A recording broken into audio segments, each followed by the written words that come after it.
सुप्रभात। भाषा शिक्षण में आपका स्वागत है। आज कक्षा 7 की संस्कृत वल्लरी से पाठ 7 सुभाषितानि जो हम पहले पढ़ चुके हैं और उसका भी बुक एक्सरसाइज नहीं हुआ था, आज उसको हम लोग पढ़ेंगे और हम उम्मीद करते हैं कि आप लोग अपना पहला सारा काम कंप्लीट कर लिए होंगे। सारा काम आपका पूरा हो गया होगा और अब हम पढ़ेंगे सुभाषितानि। तो एक बार जल्दी जल्दी इनके श्लोकों के हिंदी अनुवाद को हम देखते हुए फिर आगे बुक एक्सरसाइज पर बढ़ेंगे।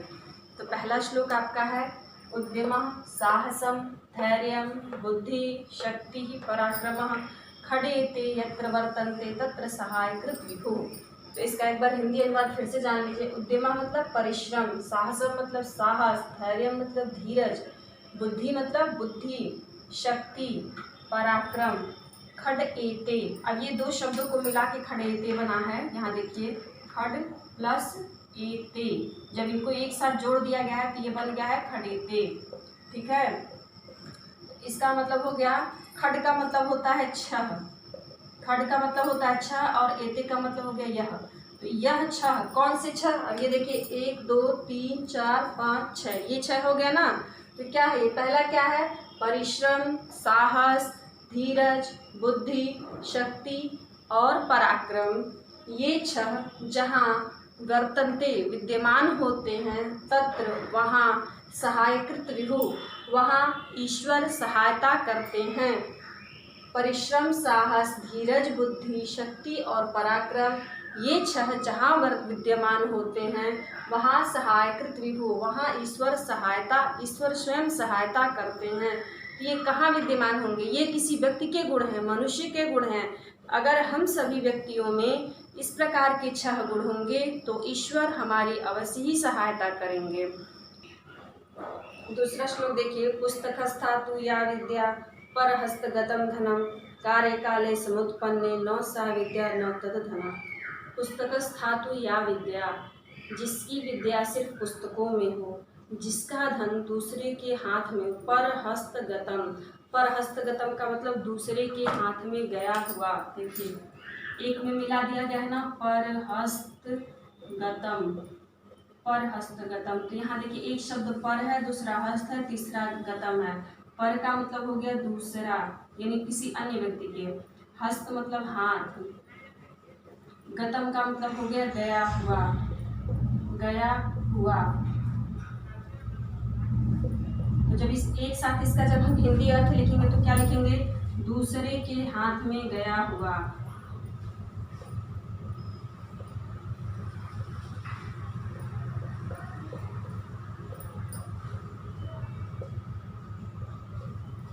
परहस्तगतम का हिंदी हो जाएगा दूसरे के हाथ में गया हुआ। धनम धन, कार्यकाले समुत्पन्ने न सा विद्या न तद धनम, यानी कि कार्यकाले काम के समय पर, समुत्पन्ने परिस्थितियां उत्पन्न होने पर, न सा विद्या न तो वह विद्या है, न तद धनम और ना ही वो धन है।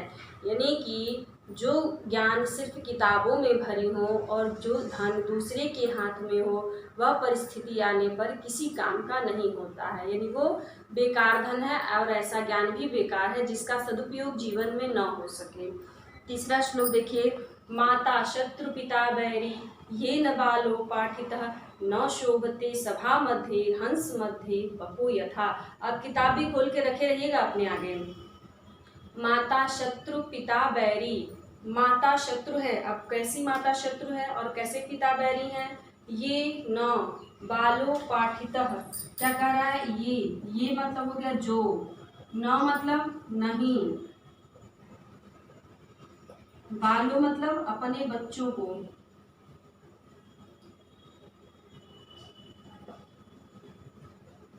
पाठितः।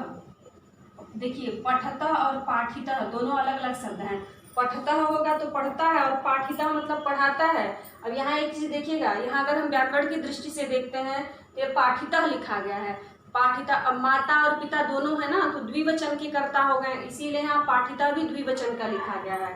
पाठिता मतलब हो जाएगा पढ़ाते हैं, पढ़ाते हैं। तो माता शत्रु पिता बैरी ये न बालो पाठिता, वह माता शत्रु है और पिता बैरी है जो अपने बच्चों को नहीं पढ़ाते हैं। न शोभते, नहीं शोभा देते हैं। सभा मध्य, सभा के बीच में, हंस मध्य बको यथा, जैसे हंसों के बीच में एक बगुला शोभा नहीं प्राप्त करता, उसी प्रकार पढ़े लिखे शिक्षित समाज में अनपढ़ बच्चे भी शोभा नहीं पाते हैं। तो यह माता पिता का उत्तरदायित्व है कि अपने बच्चों को उचित शिक्षा दें। आगे देखिए चौथा श्लोक। प्रदोषे दीपकः चंद्रः त्रैलोक्यस्य दीपकः धर्मः सुपुत्रः कुलदीपकः। देखिए प्रदोषे दीपकः चंद्रः, प्रभाते दीपकः सूर्यः, त्रैलोक्यस्य दीपकः धर्मः सुपुत्रः कुलदीपकः। प्रदोष का मतलब होता है शाम का समय। प्रदोष का मतलब होता है शाम का समय।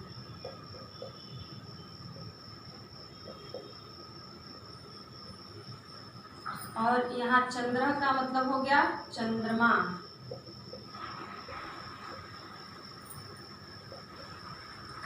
दीपकः दीपक। प्रदोषे दीपकः चंद्रः, शाम के समय का दीपक चंद्रमा होता है। प्रभाते, प्रभाते मतलब सुबह का समय। प्रभाते मतलब होता है सुबह का समय।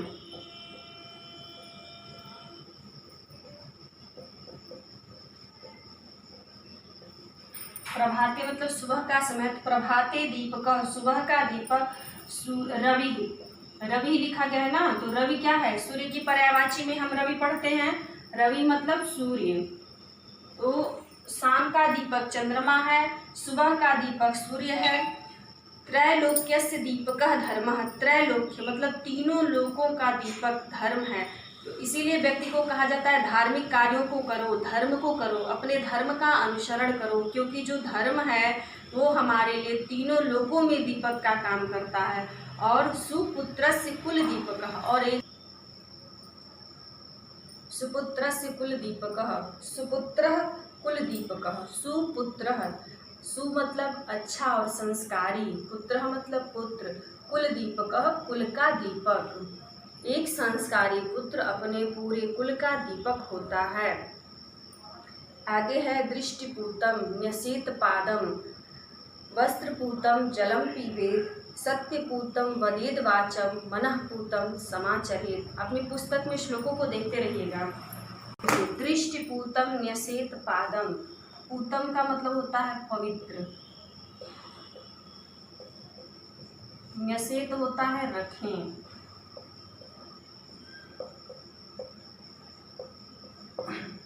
यहाँ क्या कह रहा है? पादम मतलब होता है पैर।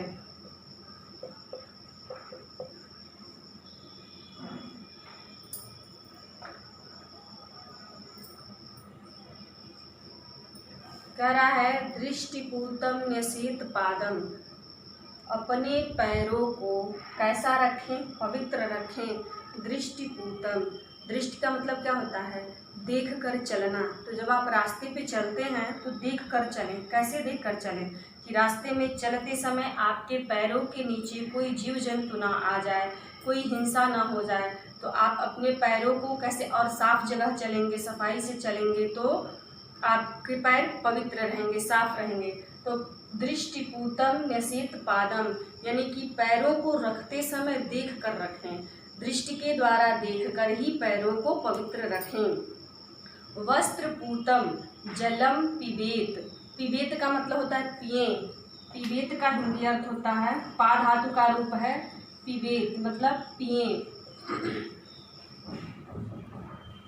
वस्त्र पूतम, पूतम का मतलब हो गया पवित्र। वस्त्र मतलब कपड़ा, यानी कि पानी को कपड़े से छान कर पिए, पैरों को देख कर रखें। और सत्य पूतम वदेद वाचम, और जो वाणी बोले वो आपकी सत्य के समान पवित्र हो। मनः पूतम समाचरित, और मन से पवित्र आचरण करें, व्यवहार करें। किसी के भी साथ आप जो व्यवहार करें वो आपका व्यवहार पवित्र हो। और आपके लोग कहते हैं मन पवित्र है, यानी मन के समान पवित्र आपका व्यवहार हो, आपकी वाणी सत्य के समान पवित्र हो। आप अगर पैरों को रखें तो देख कर रखें। कैसे देख कर रखें? अब यहाँ देखिए दृष्टिपूतम, दृष्टि से देख कर। अब यहाँ एक और कहने का सेंस है कि हमारे जो महान पुरुष थे उनका अनुकरण करके हम अपने पैरों को पवित्र रख सकते हैं। अगला श्लोक है पिबन्ति नद्यः स्वयमेव नाम्भः स्वयं न खादन्ति फलानि वृक्षाः धाराधरो वर्षति नात्महेतो परोपकाराय सतां विभूतयः। पहला है पिबन्ति नद्यः स्वयमेव नाम्भः। अब देखिए यहाँ पर कहा गया है पिबन्ति, तो पिबन्ति भी जो है वो पा धातु का रूप है और ये बहुवचन है, बहुवचन में है और प्रथम पुरुष में है। पा धातु बहुवचन प्रथम पुरुष का रूप है पिबन्ति। पिबन्ति हो गया, पिबन्ति मतलब हो गया यहाँ पर पीती हैं। तो नदी शब्द का रूप बना है नदी, नदी, नद्यः। तो नद्यः भी बहुवचन है, तो जब नद्यः रहेगा तो हम सिर्फ नदी नहीं लिखेंगे, इसको लिखेंगे नदियाँ। बहुवचन का रूप है, जब नदी शब्द का रूप पढ़ते हैं तो नदी, नदी, नद्यः होता है ना, तो नद्यः का मतलब हो गया नदियाँ। नदियाँ पीती हैं, पिबन्ति मतलब हो गया पीती हैं। स्वयं एव न अम्भः, तो स्वयं मतलब खुद, न मतलब नहीं, अम्भः मतलब जल। और यहाँ जैसे नाम्भः दिया है तो नाम्भः को हम पढ़ेंगे न अम्भः।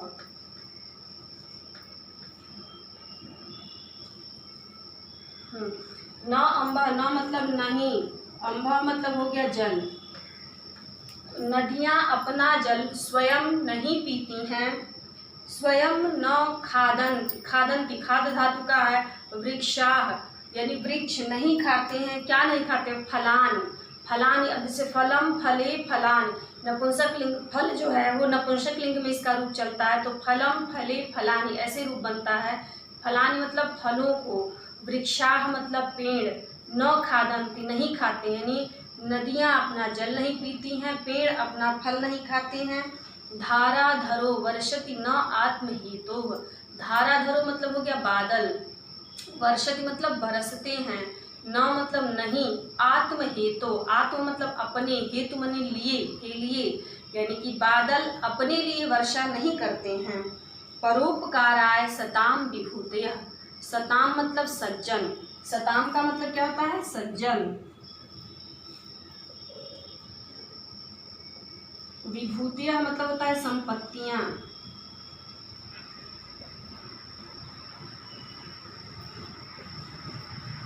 परोपकार के लिए होती हैं।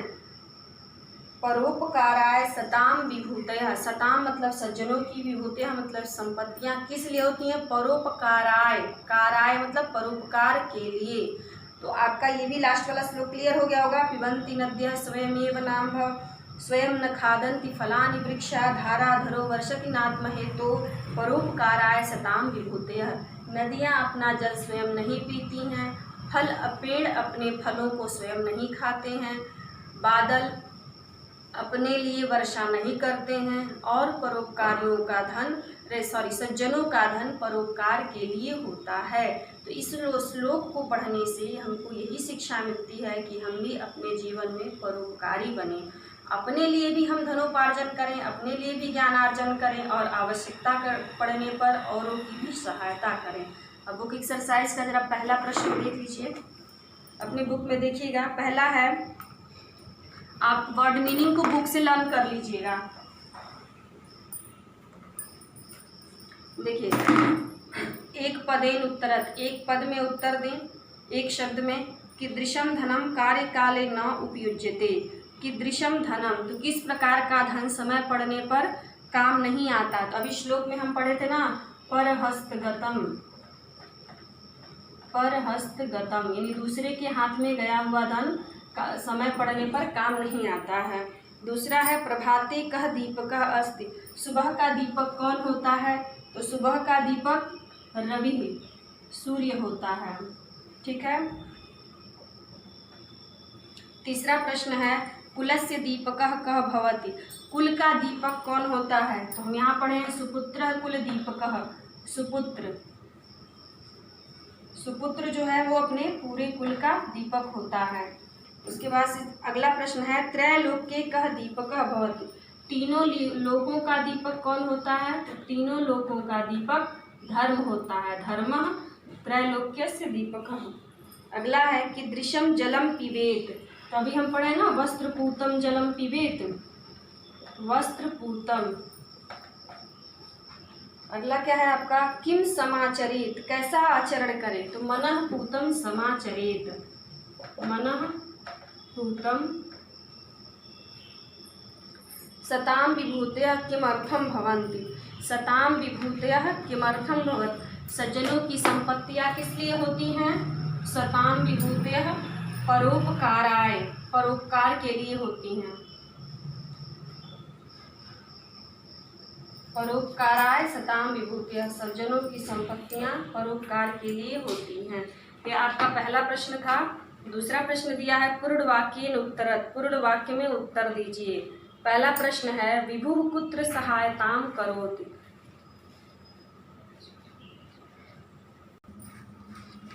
तो देखिए पहला प्रश्न था विभुः कुत्र सहायताम करोति। आप बुक में भी देख लीजिएगा, ये दिया हुआ है बुक एक्सरसाइज पेज नंबर 40 पे है, पेज नंबर 40 पर ये प्रश्नोत्तर सब दिए गए हैं। और इन प्रश्नों का उत्तर, हम प्रश्न यहाँ है, उत्तर इस पे लिखे हैं, आप देख लीजिए।